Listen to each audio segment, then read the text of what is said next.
All right, everybody. Welcome to another edition of Drew's Virtual Happy Hour, the happy hour that helps you escape the nonsense that is the COVID-19 pandemic, where we have all kinds of fun guests with fun stories and fun things to talk about. Tonight is no exception to that. She is the 2018 Tiki Tender champion. She was featured in a happy hour alumni, Matt Petrick's Minimalist Tiki. She's a former bar manager at Pagan Idol, now the bar manager at Palmetto in the Tiki Room in Oakland. Ladies and gentlemen, our guest, Tiki Malicious, aka Jeanie Grant. Thank you so much for joining us tonight. It is great to have you. It is my pleasure. Tiki Malicious, like you, that is one of my alter egos. I appreciate you for scaring that one up. Well, it's one of my favorite things to do when doing all this research and stuff is finding that little tidbit. It's like, and then when I heard the alter ego, and I was like, there's no way this isn't being said tonight. So, again, thank you so much for being here tonight. So, we're gonna jump right in. Where does I know the answer to this, but can you tell our listeners tonight, where does your journey in the bar industry begin? I think my journey in the bar industry started with, probably just a love of hospitality in general. I never planned on becoming a bartender or it being my career, but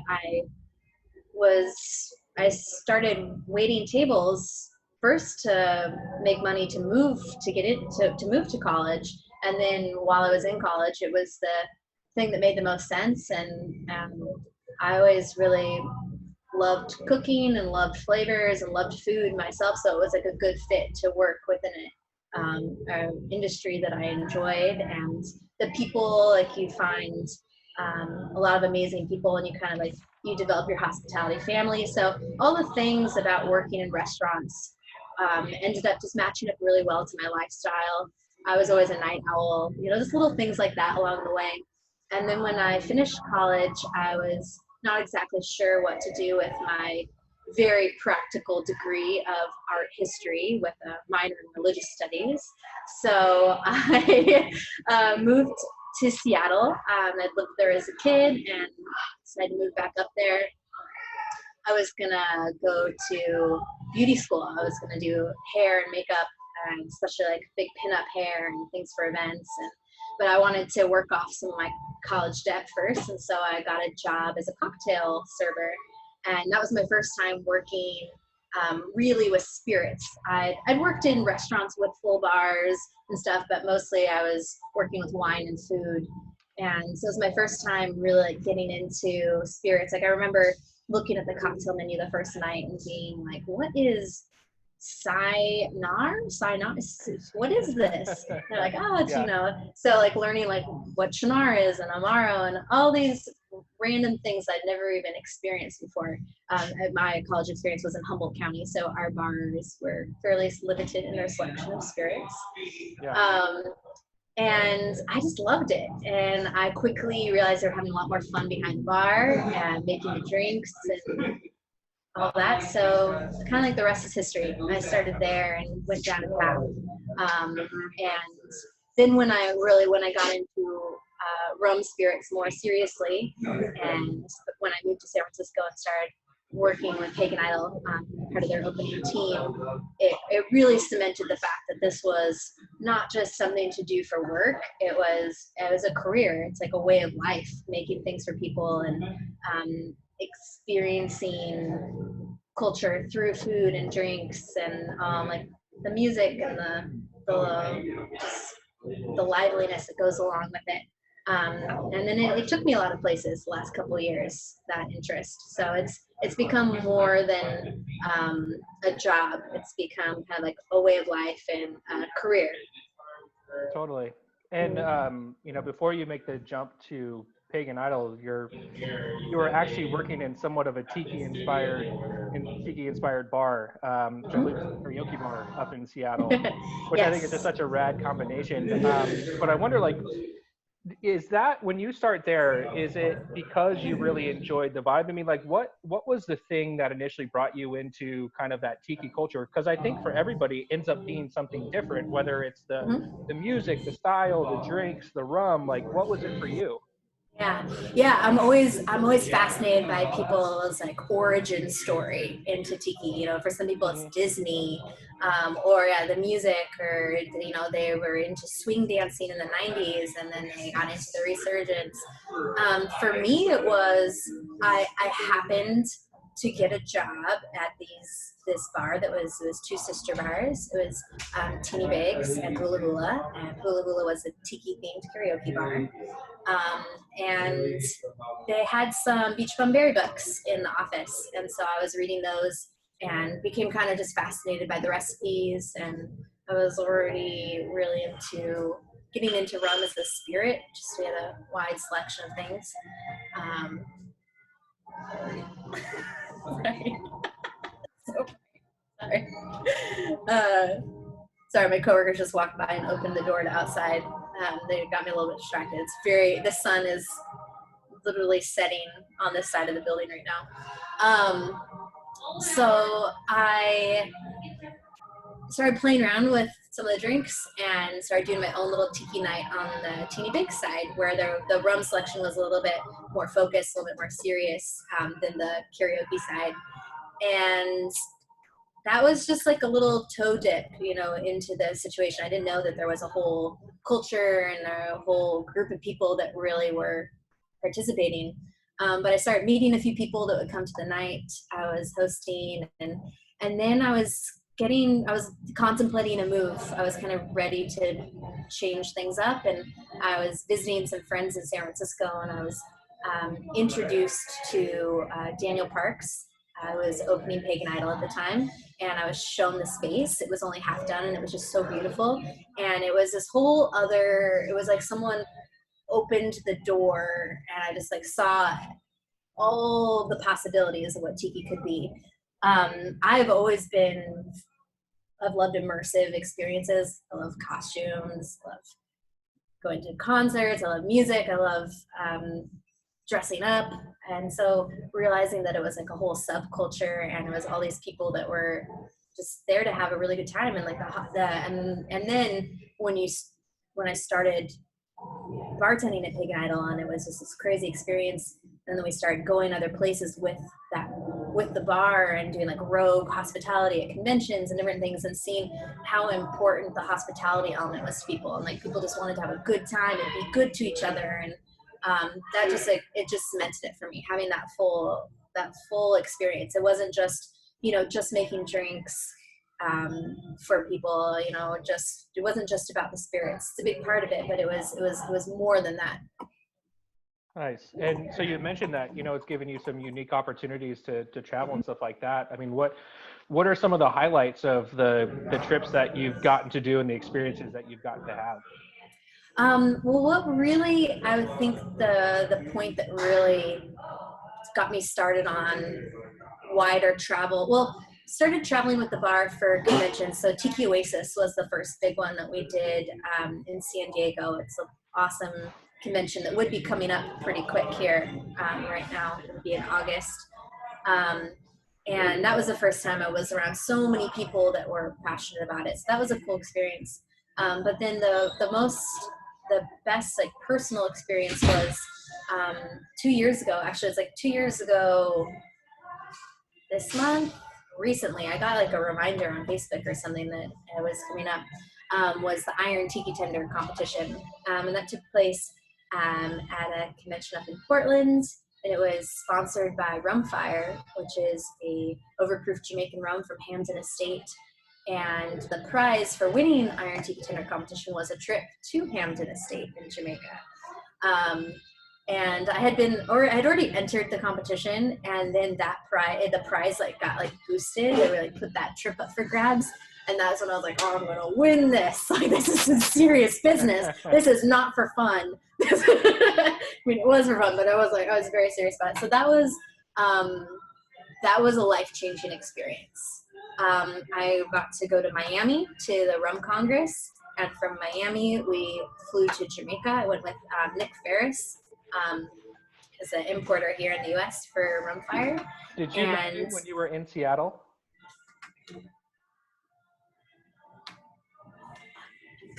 Yeah, thank you. Sorry. No, sorry. You're at work. I get it. I appreciate you doing this. No. So Nick and I had never met when I was in Seattle.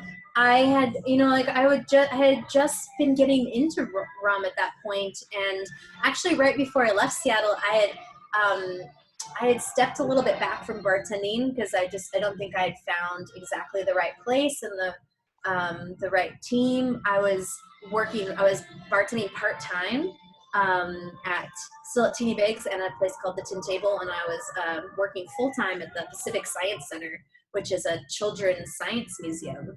I was in the guest services department. So I was like managing the front of house staff, so like ticketing, and they had big IMAX theaters, so like managing that staff and managing our security team. I was known as one of the few people in the office that was comfortable with like going and kicking out problem customers and problem guests, because I'm like, I worked at a bar for the last few years. Like I'm totally comfortable going and telling this middle-aged father that he can't throw a fit in the middle of the science center. Right. Yeah, so no, I didn't know Nick Ferris when I was living in Seattle, which I wish I had, because, but who knows, we met at the right time. Right. And he introduced me. It's just funny that, you would be there, like where he's at, and then, oh, we met in Miami, or we met, somewhere else. Mm-hmm. So that's just so I met him in San Francisco. He came and did a training for the Pig Idol staff. Oh, cool.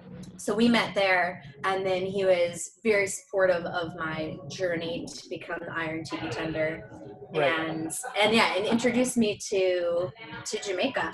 So I went there to see Hampton Estate, but I extended my trip and I stayed for a week, and I went to every distiller that they would let me into. I rented a car. I drove on the wrong side of the road. I mean, my wrong side. I shouldn't say the wrong side. I drove on the other side of the road that I'm not used to. It was an amazing experience. So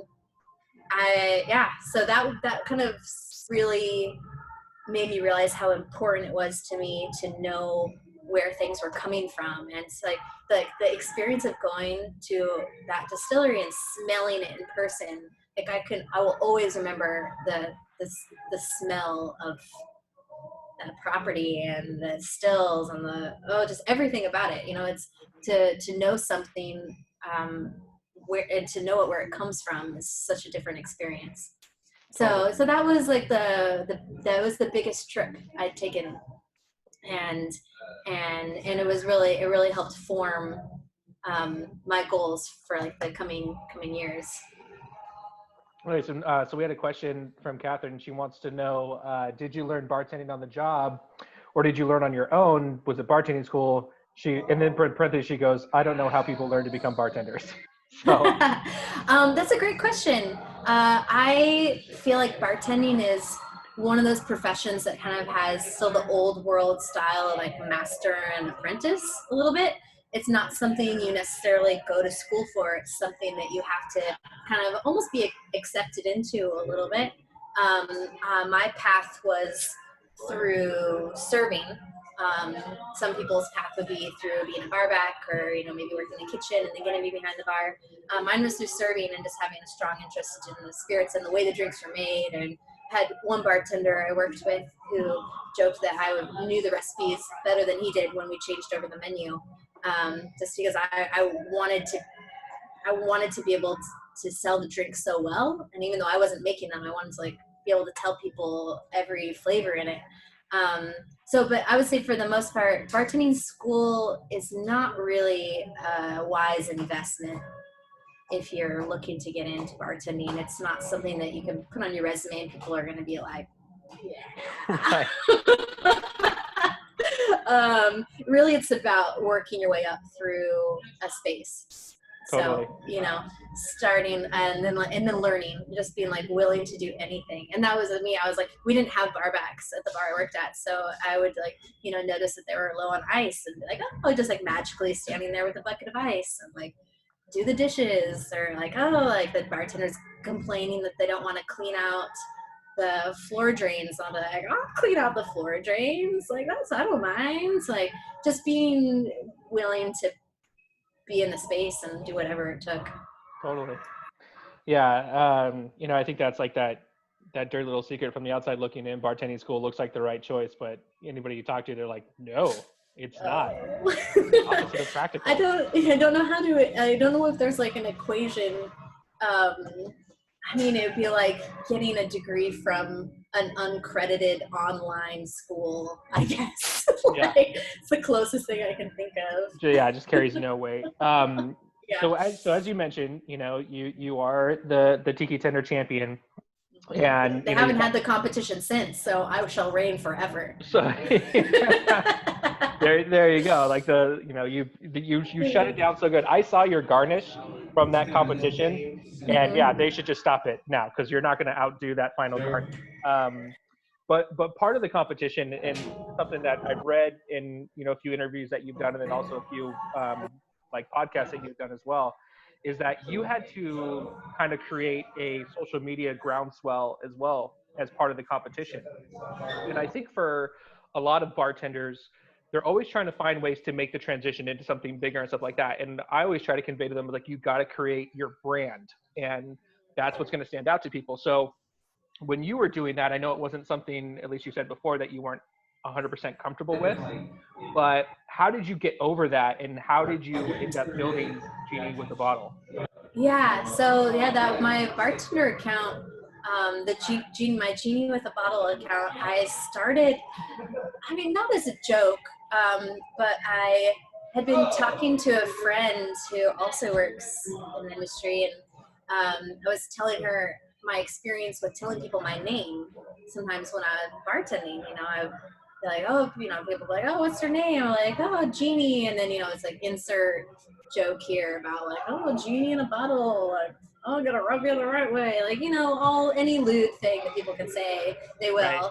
And every Christina Aguilera reference. I worked at a karaoke bar. How many times people sang that song to me when I was bartending? And so I could come up with this little like quip when people started down that path. I'd be like, oh, no, it's Jeanie with a bottle. If you want any, you have to behave. Kind of like little thing.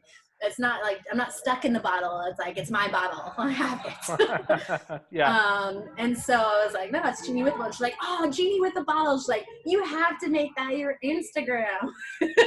And I was like, so I like just did it. And because I'm like a punctuation nerd, it has like a period between all the words. Yes, it does. It's very long to type. I'm sorry. But so then when the Iron Tiki Tender thing got going, it was the first thing you had to do was post a video about why you should be the next Iron Tiki Tender. And that felt so daunting to me to have to like just talk about myself and like just like hype myself.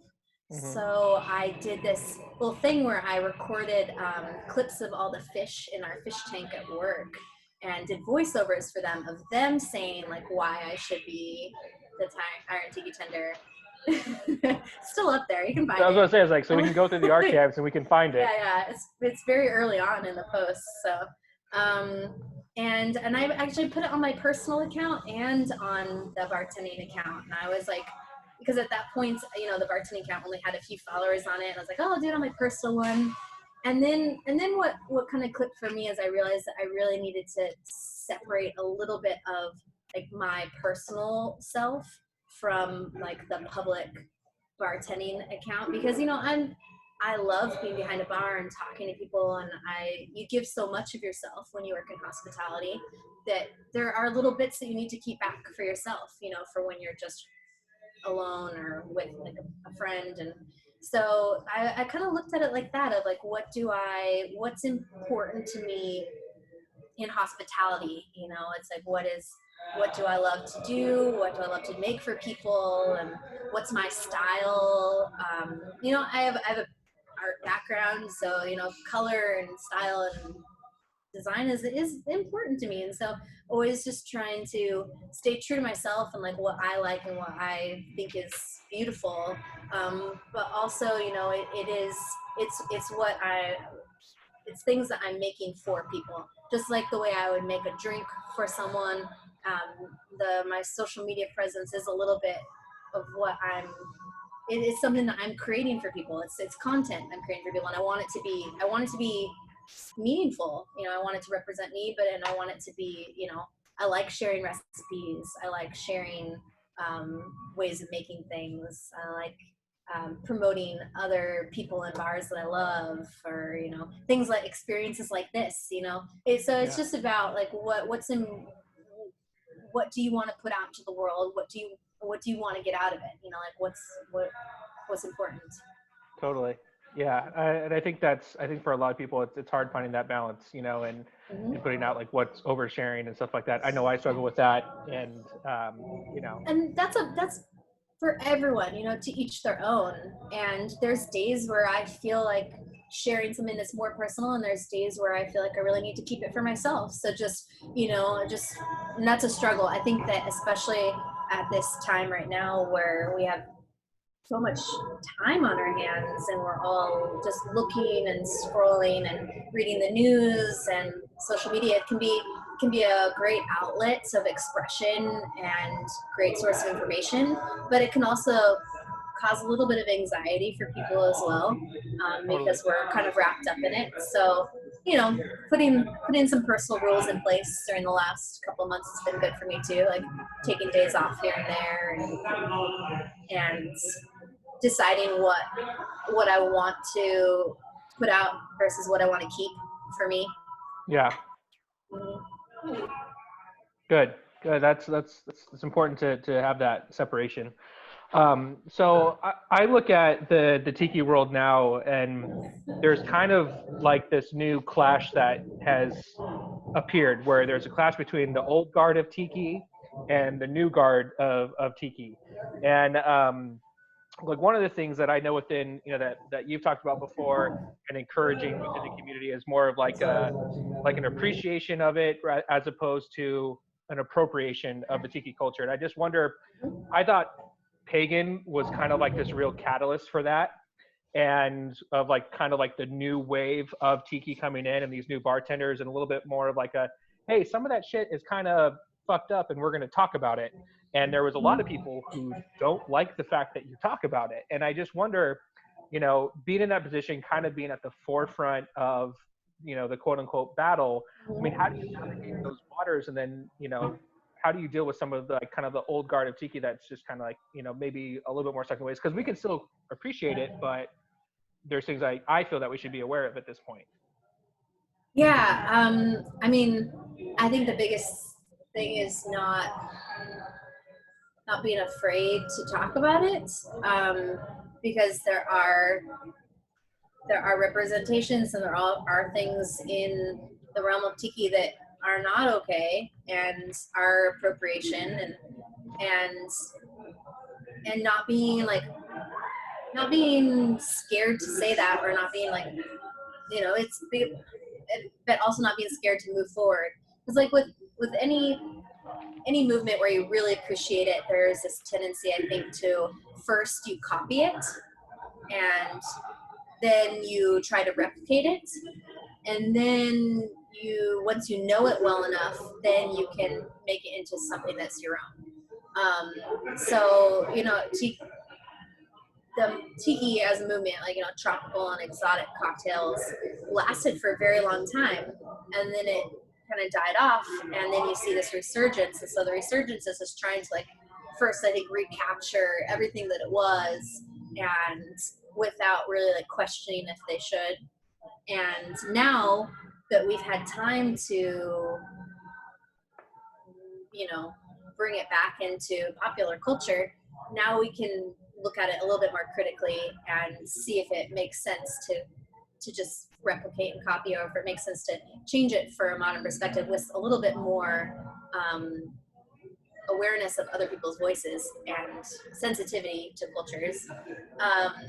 I like to talk about my cocktails and my approach to tiki as more of this like a modern tropical bartending approach, or so like my drinks be like modern tropicals or exotic drinks. They draw a lot of inspiration from that era of cocktails, but you can't just make the same. Just like if you're a bartender that like you think the best cocktails were during Prohibition, like Prohibition era cocktails are where it's at. That is the shit. Like I only make Prohibition era cocktails. Well, then you're not making any new cocktails because you can't make a new Prohibition era cocktail. Tiki is the same. It's a period of cocktail history going from the mid 30s to the mid 70s, and what we make now is something new, unless you're just making the same recipes over and over again, which that's not very fun. And we have, just like when Don the Beachcomber started making drinks, and he was bringing all these flavors in that no one had ever experienced before and blowing people's minds. It's like, think of how many more flavors we have access to with world trade now than he did. So it's like, there aren't any classic tropical drinks that use tamarind, really, or hibiscus, but those are two flavors that I love to use in my tropical drinks. So I think just allowing ourselves to recognize that we can't just keep doing the same thing over and over again, and that to grow you have to change, and not shying away from the conversation, letting people speak their mind, and people that are mad and people that are offended, let them be mad and offended, and don't try and make people be quiet about it. Like, it's not comfortable. No, it's not comfortable to have those conversations. Sometimes I've definitely had some uncomfortable conversations with people at the bar when ultimately I'm like, we're like 5 deep, it's a Friday, I'm just trying to like make drinks for people right now. Like right now I'm not on a pedestal trying to defend this moai behind me. I am just trying to serve drinks to people. But no, but you have to let people be that way, and just being respectful moving forward. So the space I'm in, like at this very moment, is Palmetto, but right next door to us we have the next little addition in our company called the Tiki room at Palmetto, and something that we've really tried to move into with that space is not representing any culture. It's all imaginary. It definitely has some motifs that you could say draw from different Caribbean and Polynesian cultures, but there's no one thing that you can say, oh, this is from that island or this is from that tribe. It's all imaginary, and it's brightly colored, and it's fun. It's like a fantasy port town, and so that's our way of trying to create a space that's moving forward, but still paying homage to the hospitality and the immersive experience that people love. Nice. So we have some questions coming in, but some of them are questions that I actually have planned for you already. So I see your guys' questions. I absolutely am going to ask them. You just have to endure mine first. So I'm just going to put that out there. But I am going to ask your guys' questions because obviously they're great questions, because I also wanted to ask them. But before we get to those, one of the other groups that you've been involved with and done a couple events with, or at least one event with, is the Ladies Who Tiki. Mm-hmm. And I just wanted you to talk about kind of what that is, what your involvement's been like, and then why you think it's important that you have this organization or this group of people that kind of have something to gravitate towards. Yeah, so Ladies Who Tiki started this amazing lady, Michelle, lives in LA, and I think it just started as, a group of ladies that love tiki and love dressing up and, getting cocktails together and kind of being like, it's not, just a boys club for people to go and be part of a rum club, or, it's like, there's a lot of language, even, like there's ladies in like the fraternal order of the Moai, but the first word is fraternal. There's a lot of language around drinking and drinking culture that gears it towards men, towards a gentleman's club. And so I think that our sector of drinkers is just just like any women who love spirits, trying to just have a little bit of a voice and remind people that we're here too. And so the Ladies of Tiki was just a way to do that. You know, that's my perspective. You know, those aren't Michelle's words, but so I've participated in a few things that were specifically with that group, and then some that were with that group, but then branching out into like bartenders as well, because the Ladies of Tiki was specifically geared towards patrons originally, and then now there's also some bartending ladies too. So my just Tiki goddess is Marie King from the Tonga Hut. I met her at my first Tiki Oasis, and I'd heard about her before, and she was one of the first really prominent lady bartenders working in Tiki, and she's just amazing. Her drinks are great. She makes amazing syrups. She's tall and beautiful. Like, she's everything. She's the whole package. And she took the Tonga Hut, which was an old bar in Hollywood, and gave it new life and made up a space where people wanted to come and drink and participate. She created like the grog, the program where you could drink through the grog log and get your name on the wall. So she was just an inspiring person to me. So anytime I have an opportunity to work alongside her, yeah, of course, I don't care what it is. And then I really like to promote ladies and like my fellow bartenders. When I first started bartending, there was no other women that worked at the bar. It's not something that's unique to Tiki. It's something that's throughout our industry. And so Ladies Who Tiki is just our personal response and our fun way of promoting the women in our world. Totally. Yeah, no, that's awesome. And, and I do think that's, the growing voice that we need to have more of. And it's really great to see those kind of things happening. And I also love Marie, just for the record. She just had, when I met her in Sacramento, and she had no reason to be as nice to me as she was. And I think that's just such a testament to who she is as a person. And then it's hospitality. It's her hospitality. It absolutely is. And then, we talked to each other leading up to Rum Congress, and then got to see each other again there. And she was actually the first person to sign my Minimalist Tiki book.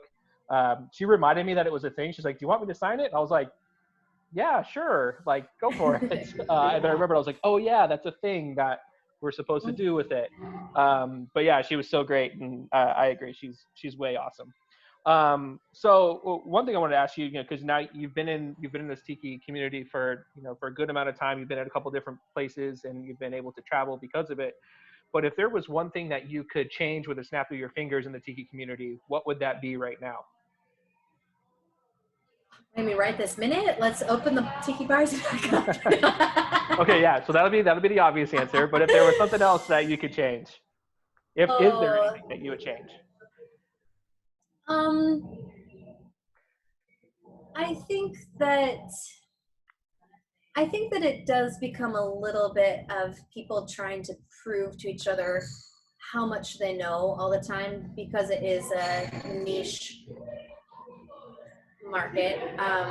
It's like you'll have people sit at the bar once in a while, and they're not, when they ask you about a rum, they're not always like asking about the rum. They're waiting to tell you what they know about it, or to tell you how much, how many books they've read. It definitely becomes a little bit of like trying to prove who knows the most. Right. Whereas my approach is that it's a space where everyone should just feel really welcome. And so I would just say, like, let's stop comparing how much we know about anything, whether it be like the spirit or the history or, that specific top-up pattern on that 1950s t-shirt. Like, whatever. They're just like, let's be a little, remember that it's supposed to be inclusive. So yeah. Just don't, if someone knows less than you, don't think of it as them knowing less than you. Think of it as a person that's waiting for an introduction. Right. So let's just, stop laying it on the table. I'm down with that. I had someone Tiki splain, I guess is the way I'm going to refer to it. I had someone Tiki splain me the other day, and I was kind of like, oh, yeah, okay, like that seemed like an unnecessary flex, but fair enough. It's off-putting. You know, it's like if you, no one wants. Nobody wants. So Tiki splain, we're going to coin that right now. I'll give you no credit for it. So, you know, we'll go back and forth. And that becomes a T-shirt. It'll be our T-shirt. So Kevin's on it. Kevin's. Yeah, he's got it. He's like, we're gonna make it happen. I think it's fun. So you made the decision to jump from Pagan Idol to this new project with Palmetto and the Kon-Tiki Room. Can you talk about what kind of prompted that decision, and what are you like? Because leaving something like Pagan Idol, leaving something like Future Bars, that's a tough decision. But also, like, you know, I know Chris and stuff like that too. He's awesome, but I mean, that's a big move to make, especially going across the bay as well. Well, if this helps your understanding, I live in Oakland. Oh, there you go. That's all I'm going to say about it. No. I was already living in Oakland, and so that was a big part of it. You know, I didn't want to not have to cross the bridge. I wanted to be in my community. Saw a lot of amazing things happening in the bar and hospitality community here in Oakland, and I just wanted to feel like I was a part of that. And so that was an element. It was very difficult to leave Pagan Idol. It was a huge part of my life. It really changed my life. It took me so many places. The people that I worked with, I mean, became my family when I moved to San Francisco. To go through an opening that was so crazy, it was so busy for the first 6 months, definitely, but really for the first year, it was such a crazy time. And it made me such a better bartender.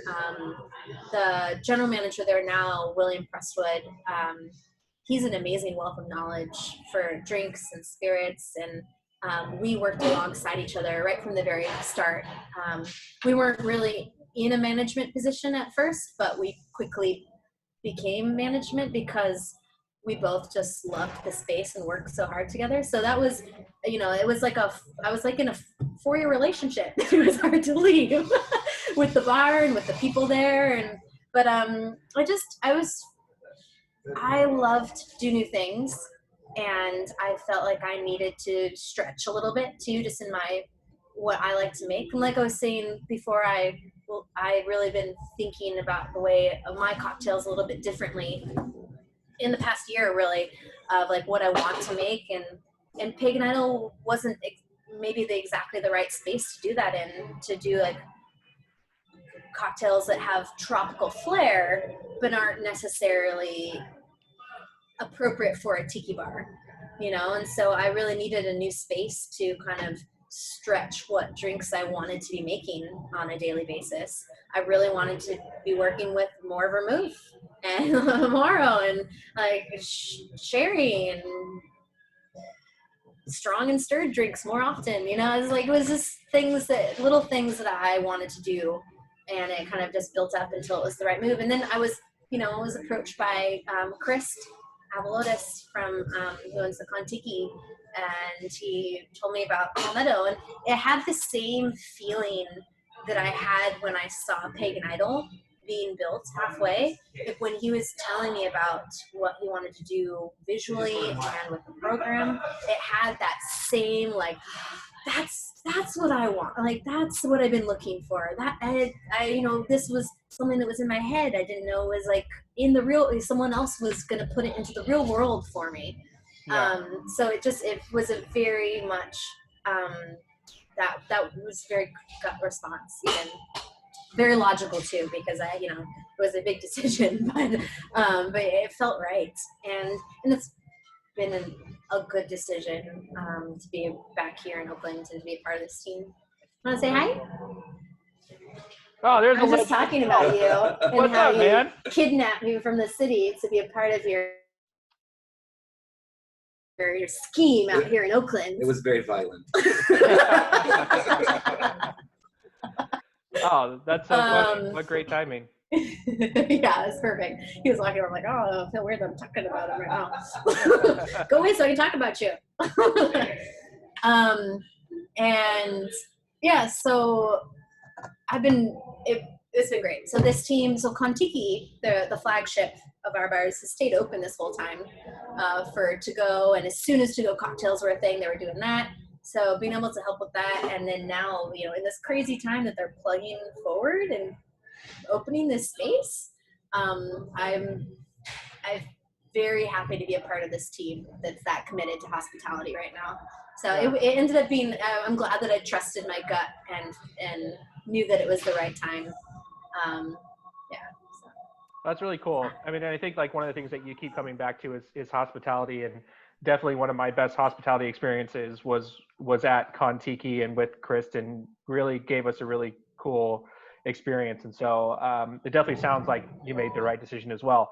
And that's a perfect transition because in an environment where so many places, unfortunately, are kind of shuttering their doors for the last time, you guys are opening them for the first time.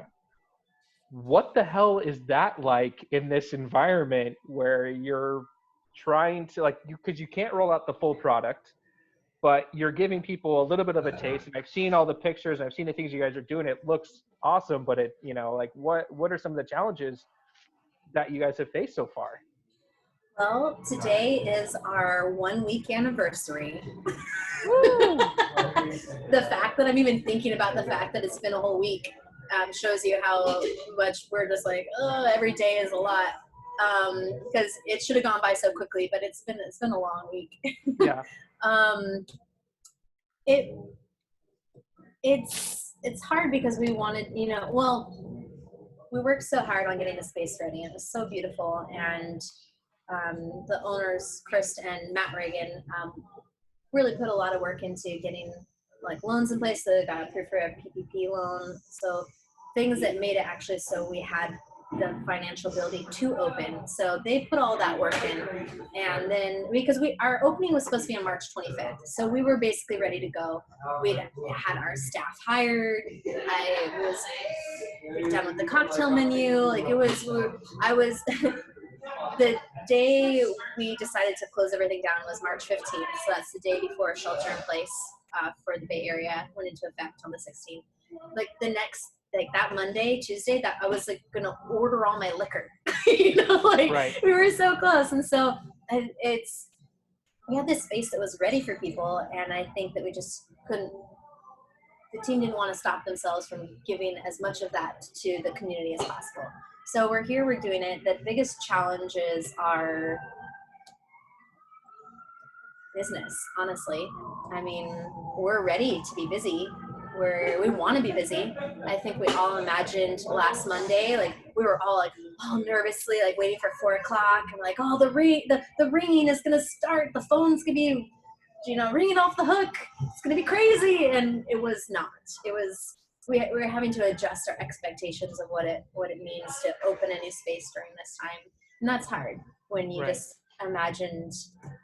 I think about like Jeanie in an alternate universe is in the middle of like her second month of this crazy bar opening, and it's very busy, and Jeanie here is like has time to like crochet a hat in between shifts. and join a freaking virtual happy hour on a Monday night. In the middle of my shift, I'm like, sorry guys, I'm just gonna like go sit in the booth over here. I hope you don't mind. It's like jump online and talk to some strangers. Yeah. So don't worry about me over here. Oh man, that's such a bummer. But I do hope that when the time does come, we're really able to assault you with all the complaints and orders and all that fun stuff. It'll be bittersweet. We'll get there. But I mean, it's just it is what it is right now, and we're doing what we can. And there's like the practical challenges too. Of like there's meat shortages right now, and there's it's just life isn't functioning the way it usually does. And so little things that you don't think about of like, oh, I forgot to get this one piece of produce. I'll just stop at the market on my way. Like, oh, that market's closed. There's little things here and there. So right. I had a friend, we were talking about the challenges of the first week, and she's like, oh, just think about every day as like a pop-up event. Like, you're right. It's about the same amount of anxiety and the same amount of just having to change on a dime and do something different. Yeah. So, yeah. Well, I think the flexibility is, it seems like you guys are keeping the right attitude towards it. And, and again, hopefully we'll be through this within the foreseeable future. And because I know I'm really excited to see it. And I was really excited when the announcements were made, because again, I've had such good experiences at Tiki. I was like, oh man, the empire is growing. I'm excited to see like what this is. So all right, so we're gonna go to some of these questions that have been coming in. So I got to scroll back up a little bit. So when you have somebody come in to the bar for the first time, and how do you guide customers, especially in the tiki bar where things can be so overwhelming and so different and unique? What are some of the things that you do to help guide people when it comes to picking a cocktail? First question I ask people is like, literally, what do you usually drink? What is your safest drink? And for some people that might be like a Long Island or a gin and tonic. But just like getting that base point, like seeing what what they answer when you say like, what's your favorite drink or what do you like to drink, can tell you a lot about their palate and their experience in bars. So that gives you a really good jumping off point for picking out a drink for them. And then that gives you a place to kind of start and go through the menu. You can usually see it on someone's face if they're feeling lost, or if they're just browsing. It's a very different look of like fear or like intrigue. Yeah. So if it's drink related, it's that.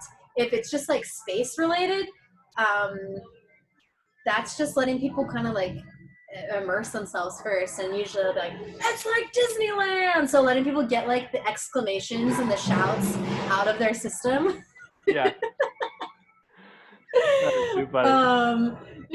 Just like you're trying to determine as quickly as possible like what their just like general experiences with bars. Like, are you a 21-year-old that's never had a drink, or are you 60 years old and set in your ways? Right. And then do you have any favorite rums from either Jamaica or any of your other travels? Oh, sorry. All the rum. No, not all the rum, but no, when I was in Jamaica, going to Hampton Estate, that just gave me like a different sort of visceral appreciation of everything that comes from there, because it's like sometimes I'll get a bottle of Hampton Estate and open it up and it smells like being in shorts, Right. under a tree, and Worthy Park was such an amazing experience there too. So those are two distilleries that just have a really special place in my heart, as far as the rums from there. And I love aged rum. It's very lovely, but I like unaged, very hot rum. That's my favorite style. So I'm going to usually tend towards an unaged rum personally. That's just what I like to drink.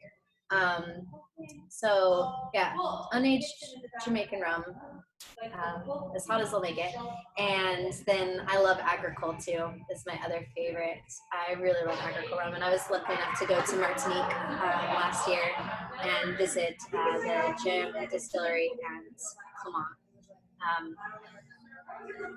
That was a great experience, and that I love because it's made from the fresh juice. You really like smell the terroir, like where it's coming from, and there's so many different varietals, and it's not, for me, it's not limited to Clement and Jam. One of the first rums I was taught to make a tea punch with was Nissan, and so that holds a special place for me too. And I love Trois Rivières, especially their have I too much rum? Like, I can't even remember what I'm saying right now. It's okay. The L'Océan from Trois Rivières is one of my favorites. And that's actually one that I was surprised is one of my favorites because it's at 40% instead of like the 50% or even like 55. Um, but it's there's so much salinity to it and so much like rich flavor. So I really like that. Um, I would say that Jamaican and Martinique rums are the two islands that hold the closest place in my heart. But I also love like cane spirits coming from Mexico. That's actually somewhere that was kind of on my trip goals for this year, which, it's like, who knows what's going to happen now. Is I really wanted to, because I've been to a few tequila distilleries in Mexico, but I've never seen cane production in Mexico. And so that's something I like really was hoping to get to this year. I had the pleasure of meeting Miriam from Uruguay. Nice. Like, I guess almost 2 years ago now. She did a training for our staff at Pagan Idol, and man, do I just want to go visit her and like eat food with her and drink rum with her. Hi. I'm good. How are you? I'm doing a little interview thing. Yeah. Nice to see you too. You're so popular there. Yeah, those are all great. I mean, it's actually one of the reasons that that I was really excited to make the Disco Banana tonight, because There's a little Paranubes in there. Well, so I don't have any Panarubis, but we do sell the Charanda.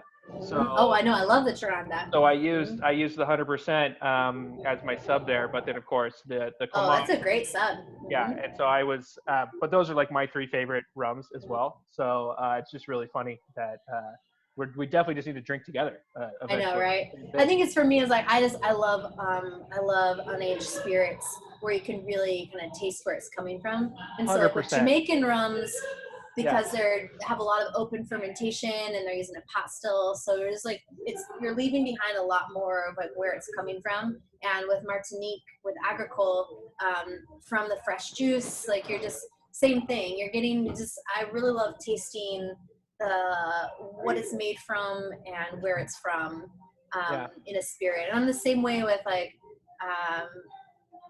with fruit-based spirits, or just when you get into any category. I mean, I tend towards, my favorites are cane spirits, agave spirits, and fruit-based spirits. Grains are not my favorite, but let's enjoy them here and there. Totally. Yeah, I think we're very much so on the same wavelength when it comes to that. All right, so this question is from Kevin, and he wants to know if there's any new brands or expressions coming out to the market that you'd recommend for the home bartenders to seek out. I'm going to be really honest. I'm very out of touch with what's new right now, because I don't think that a lot of, especially the smaller companies that I think are really making the most interesting things, are really struggling right now to get things to market just because of everything that's going on. So I'm trying to think of like the last interesting thing that I tried. Well, I mean, if we were talking about like some of my favorite rums, that we were just talking about, JM recently released their 110 proof to the American market. And that's a great one to have at your home bar if you like making strong tropical drinks. And that's especially for like a tea punch, like traditional tea punch that you would have on the island.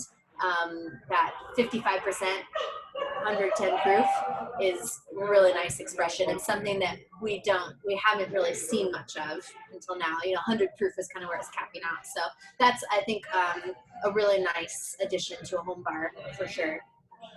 Nice. Yeah, definitely you can look out for that. And this is a loaded question, so feel free to dilute it as much as you want. But what are the essential ingredients for a home tiki bar? Rum. Okay. Greg, are we talking about ingredients like like for the actual drinks, or like to have a home tiki bar? Yeah, like decorations. I mean, like ambiance, music, costumes. I think it's probably more so like the cocktail making. If I had to Yeah. take an educated guess, it's probably For that. sure. So the thing that I try to impress on people is that you really like tiki drinks. It's great to have all of the ingredients because there's so many things, but you can really find a lot of substitutes in your what do you already have like in your fridge or in your cupboard. So what you need is strong spirit, fresh citrus, fruit, and spice. Like those are the things you need. And so it's like fruit could be passion fruit or pineapple or any crazy um and the spirit could preferably rum, but it could be gin. It's many of those things. And fresh citrus is really important, especially if you're at home. Don't like buy. I mean, why would you buy pasteurized juice for your home situation? Get some whole fruit and juice it and taste the difference, because it's like the juice of this lime versus that, and like different lemons, like a really amazing ruby red grapefruit, or like a navel orange versus a tangerine. Like, oh, so many different flavors. So, like fresh citrus, so important. And then like your sweets, it can be honey, it could be raspberry jam, like out of your fridge. Like there's so many ways to mix those, but just thinking about that flavor profile of like your strong spirit, your spice. And spice could be, just some grated cinnamon on top, or it could be a dash of bitters, or it could be if you already have like amaro in your cupboard, like it could be like an amaro. um, there's a lot of ways to take those elements and play with them. So I don't think there's necessarily certain things that you have to have, but it's like once you find those flavors, you can kind of like find them in a lot of things. Nice. And are there any rums you love that you would not put in a tiki drink? I mean, really anything over 12 years, kind of silly to be putting into a drink. I mean, if you're feeling decadent and you really think that that's what you want, then yeah, because I mean, I don't want to tell anyone what to put in their drinks, honestly. It's like, do you think it's delicious? I mean, if that's what you like, then do it. But I think that once you get to 12 years, especially with rum, because most rum, if it's a good rum, is being aged mostly in the Caribbean. It might be aged elsewhere also, but when you're aging in the Caribbean, 12 years is a very long time. So anything past 12 years, and I say 12 years because I personally love Appleton 12 in my time. so, so that's where it caps out. That's what I like. There's the bias. There's the Yeah. bias playing in right there. It's about what you like. But, that way you can keep it at your level. But beyond that, if it is a genuinely aged spirit for more than 12 years, I think that you should be tasting it, mostly on its own. Totally. Okay, so now we're gonna hit you with some rapid fire, quick questions. Yeah, I'm ready. I'll be quicker with my answers. No, that's not what I'm saying. I just, I'm sure you want to hang out, at the bar as well. So you can take as long or short answers as you want. Okay, tiki cocktails or exotic cocktails? For me, exotic and tropical. Those are my words. Okay, what's your desert island rum?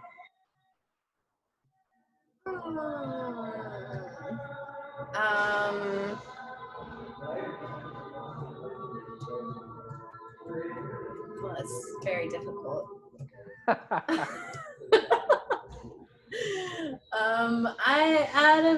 Just because I will make my own rum on the island. Oh, very diplomatic. Very diplomatic. I can't choose. That's too much. That's too hard. That's like a Sophie's Choice situation for me. I agree with Kevin. That's a total cop out, but whatever. I know. How many I'll come back to Ys can you carve into bananas in 10 minutes? How many what? Ys. Oh, Moais. I thought you said how many lies. I'm like, how many lies could I carve into my You're like 7, but what does that matter? Like, in 1 minute, how many Moais can I carve? No, 10. Let's do 10 minutes. So that way you don't cut yourself. 10 minutes? Yeah. Oh, I mean, like, a lot. Probably, I think I'd probably carve like 5 a minute. Okay, well there we go. So 50. I've had to do it live, so like I've practiced. Okay, all right. I gave a live demonstration last year at Dallas Tiki Week, and that was the most nerve-wracking. Talk to people and then show them how to carve it. So no, I'm down to. You can time me anytime. We're doing that when things open up. We're definitely doing that. We're drinking unaged rum and we're carving bananas. Yeah. Okay, perfect song to listen to while you're making cocktails.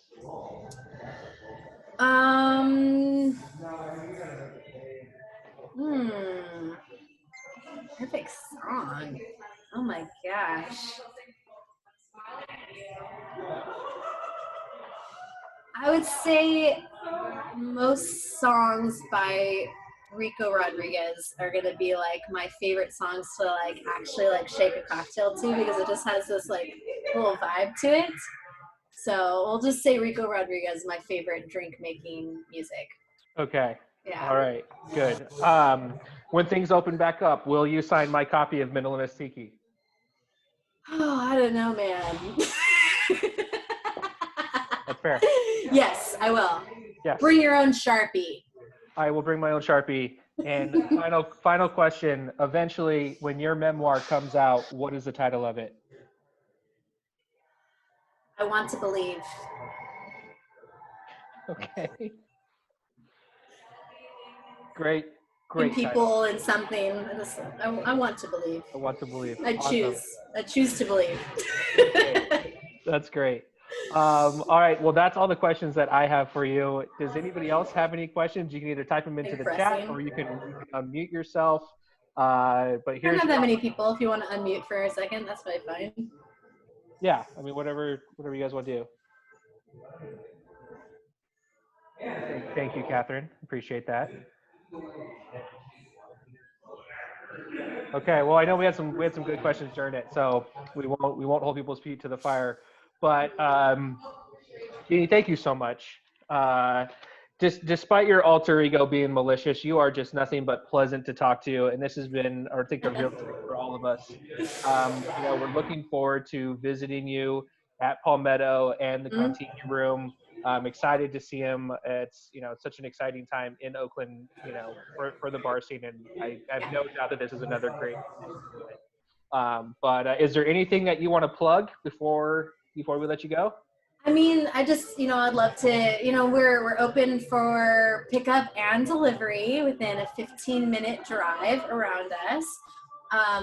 And we're being very, all of our staff is being really conscientious about masks and sanitation and all that stuff. But if you want to come and pick up and see the space and you're in the area, like, we're more than happy to have people come in and be respectful with their masks on and view the space. We're even giving those like sneaky tours of the Tiki Room that is not quite finished. So we're really excited to be here and be open, have the doors open so we can show people, because we're just so excited, and I'm so excited to be making drinks for people again. So if you're in the area, I'd love to see at least half of your face, like Wilson style.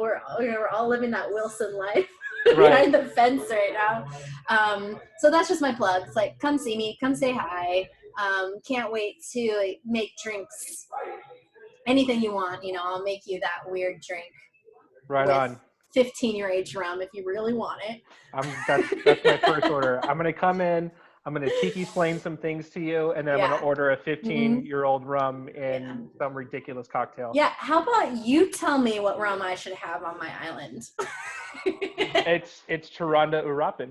All right. Okay. We both love Miriam, so I can accept that. Oh, you're right. And I do love Miriam. I almost wore my Charanda shirt today, but I was like, "That's gonna cut off. You're not gonna be able to see the mermaid on it." Okay, so Mark had a question. Oh yeah. And it's totally up to you.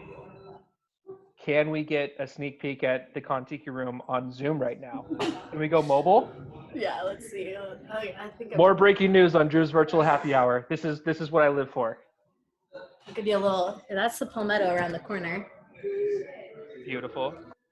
The staff's enjoying their own wine, so I'm not going to bother them. Let's see if it's dark now. Oh, no, the lights are on. So this is like a time capsule. The construction literally was like put on hold on the 15th. So there's lots of construction stuff. We'll give you a little peek of some of Woody's artwork. Woody Miller is doing the art in here, and it's quite beautiful. So, little peek. Very cool. Yeah, Going look at on. that design. That's awesome. Yeah. Great question, Mark. Way to go, bud. Hey, if you don't ask, That's true. That's you know, true. you'll get nothing. He's like my co-host here. He's been to almost every one, so he's got all those sneaky questions. Hey, I just want to say thank you for everyone that tuned in. Really appreciate talking to you all. That's my mom in the corner. Hi, Mom. She was like, I might keep my camera off. I'm like, no, put your camera on. That's so fun. She's been very supportive of all of the interviews and stuff I've done during this time. So I really appreciate her tuning in. She's been making some of my cocktails at home too. So that's how you know they're good. You know, Yeah. they're mom approved, which is important. But yeah, thank you for hosting me. I really appreciate you taking your time to do this for everyone. It's really nice. Of and course, I look forward to tuning into some future ones as well. Yeah, we have some fun ones lined up, and then you know, at this point, I think like most people, you know, I have no idea what's happening next month, but I'll cross that bridge when I get there, and hopefully we'll continue to you know, maybe it changes to an in-person thing. I don't know. I have no idea what's going to happen with this. In person? Yeah, I don't know what that's like anymore, but we'll see what happens. But again, Jeanie, you are the best. Thank you, thank you, thank you. Everybody else, thank you so much for tuning in. Yeah, definitely check us out. We have 5 more of these for this month, so we have some cool ones coming up. You know, but ultimately, stay safe out there. Take care of yourself, and make sure you're drinking lots of good cocktails. So, cheers, everybody. Have a good night. Cheers.